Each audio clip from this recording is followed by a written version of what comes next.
Dunia di tahun 2050.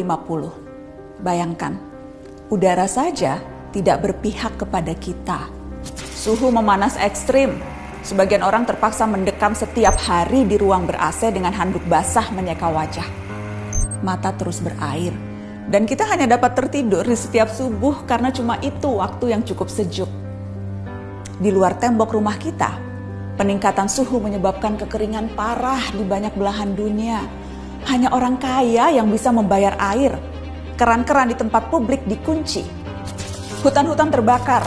2 miliar orang berhadapan langsung dengan suhu yang bisa meroket sampai 60 derajat Celcius. Titik panas di mana tubuh manusia tak dapat bertahan lebih dari 6 jam. 2050, permukaan laut naik drastis menyebabkan badai ekstrim. Kota-kota pesisir tersapu pasang dan banjir menewaskan ribuan dan menggusur jutaan orang.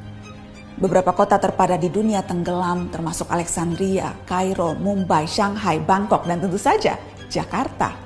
Orang-orang harus mengungsi ke tempat yang lebih tinggi. Setiap hari kita akan melihat foto rombongan keluarga mengarungi banjir. Yang agak beruntung bisa tetap tinggal di rumah dengan air hingga mata kaki.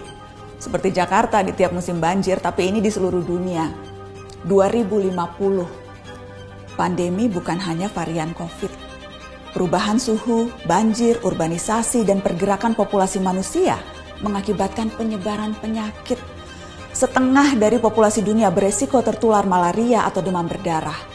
Wabah baru bisa melampaui angka kematian penyakit jantung, menciptakan krisis perawatan kesehatan. Perusahaan asuransi pun menolak melayani. Apa yang kita lalui 2 tahun kemarin, tampak tak ada apa-apanya. 2050, kelaparan merajalela. Populasi dunia meningkat sampai 9 miliar jiwa, walau tingkat kesuburan manusia menurun. Terlalu banyak mulut harus diberi makan, sementara dunia kekurangan air dan lahan yang bisa digarap. Bahan makanan akan semakin mahal, jumlah orang kurang gizi di dunia pun terus meningkat. Sementara bantuan logistik, kalaupun ada, pasti tiba terlambat karena terhambat bencana di mana-mana. 2050, hubungan internasional tak lagi akur. Setiap negara menjadi egois dan saling curiga. Perdagangan global macet karena negara-negara berhenti mengekspor dan memilih mempertahankan sumber daya mereka sendiri. Padahal jutaan orang butuh bermigrasi. Tapi banyak negara lockdown dan menjaga perbatasan dengan tentara. Sedikit kesalahpahaman akan menciptakan perang. Dan seperti biasanya, netizen lalu memperuncing keadaan dengan memenuhi media sosial dengan teori konspirasi dan video-video propaganda. Teman-teman, meski terdengar seperti naskah disaster movie, itu tadi tidak mengada-ngada, menghayal atau menakut-nakuti.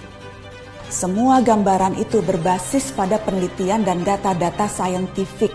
Hitungan skenario 2030, 2050, 2100 per tahun semuanya ada. Isu ini bahkan telah mempertemukan para pemimpin dunia, tak terkecuali Indonesia. Kemarin Presiden Jokowi hadir dalam KTT COP26, sebuah forum tingkat tinggi yang diikuti 197 negara. Mereka membicarakan masa depan, rencana untuk menghalangi skenario-skenario tadi terwujud. Memang sulit, karena masing-masing negara punya kepentingannya sendiri. Akan ada tarik ulur yang berbelit-belit, tapi kesepakatan harus dilaksanakan. Dunia harus melakukan pengurangan karbon secara progresif, mencapai target 0 emisi segera. Negara-negara maju yang secara historis lebih bertanggung jawab harus mau membantu pendanaan negara-negara lain untuk ikut memerangi krisis iklim. Dunia berpacu dengan waktu. Gelisah tidak akan menghalangi 2050 sampai di kalender kita. Kita harus serius mempelajari isu ini, termasuk mengawal kebijakan dan langkah-langkah pemerintah. Sorotan terhadap COP26 menegaskan Indonesia selama tinggal di planet yang sama tidak terbebas dari resiko maupun tanggung jawab. Ada yang bisa kita lakukan sebagai individu, tentu saja itu perlu. Namun rangkaian kebijakan negara yang berdampak signifikan, itu yang paling kita butuhkan, segera. Kita tak bisa memilih planet, tapi masa depan bisa.